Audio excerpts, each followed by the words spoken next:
Hi, Max Brantley on Friday, December 11th. News from Arkansas. We talked yesterday about an unfolding situation at Arkansas State University in Jonesboro. I'm happy to say that what had been described as an active shooter incident ended without anybody being shot. In fact, no shots at all were fired. Brad Bartelt, a man who'd said on Facebook that he felt both suicidal and homicidal, drove onto campus in his pickup truck. He had a 12-gauge shotgun, a propane tank, and a can of gasoline. He talked to police for a while before surrendering. He talked mostly about wanting to harm himself. He had a grievance about not being, he says, treated properly after he was injured as a student at ASU Newport while taking a commercial driver training class, but clearly he was unhappy. He had a bond hearing today. The judge set bond but said he first needed a mental evaluation. In searching his home yesterday, they made another arrest of a woman who lived there with Brad Bartelt.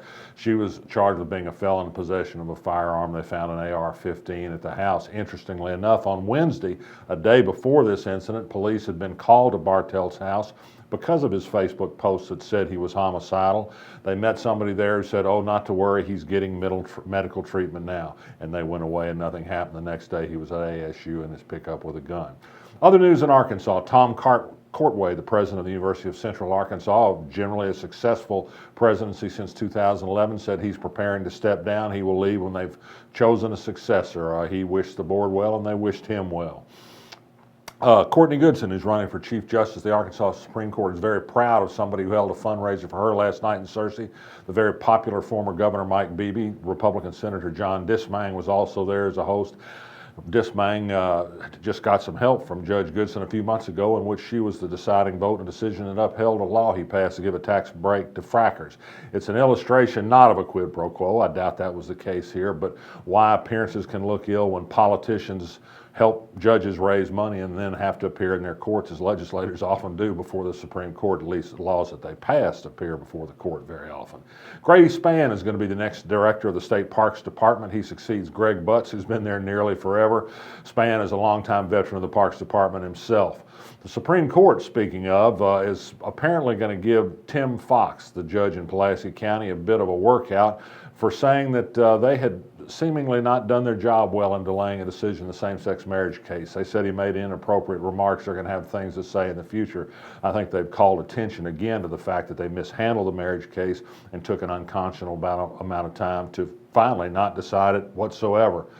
Dollarway schools have been taken over by the state for the second time. That came yesterday in a meeting of the State Board of Education. The State Ethics Commission has been handed over several hundred emails written by members of Treasurer Dennis Milligan's staff when they worked for a private nonprofit that wasn't supposed to engage in politics. These two staff members of American Cancer Society affiliate were helping campaign for Dennis Milligan, who's promised to have a clean house at the Arkansas Treasury Department, but has been dogged by controversy, including this ethics complaint. The University of Arkansas today told me they'll have no further comment on whether its Office of Equal Opportunity is investigating complaints that the women's volleyball coach at the U of A has been abusive to women and bullying and said sexually related things to them that were demeaning and offensive. That matter is under investigation, they do say. And finally, this bit of news, depending on where your taste buds lie, Bluebell Ice Cream, which shut down its operations because of listeria problems that left 3 people dead from tainted products from plants in 3 states, is now coming back to Little Rock. A lot of people are cheering it. For me, I'll stick with Yarnell's. I'm Max Brantley. I'll be back next week.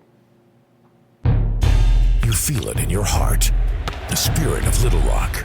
We've had that spirit since 1927, helping build our city by producing decades of leaders in the heart of our state.